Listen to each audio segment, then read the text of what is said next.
Meie leidsime alternatiivi eesti keele õppimiseks. See on lauamäng, tunne maakeelt. Mäng käib lihtsalt. Võtad kaardi, vastad küsimusele, veeretad täringut ja käid. Kui vastust ei tea, saab astuda 1 võrra vähem samme kui täringu silmade arv. Lisasime ka küsimustega kaartide hulka paar erilist kaarti.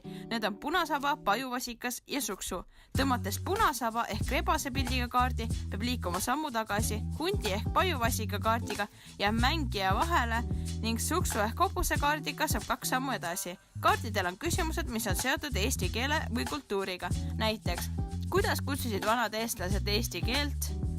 Mis on ammukaare? Millises murdes esinevad eitusverbi minevikuvormid? Mida tähendab tsõtseku eesti kirjakeeles? Millisest teosest on pärit tsitaat? Tee tööd ja näe vaeva, siis läheb armastus. Ning kes on selle teose autor?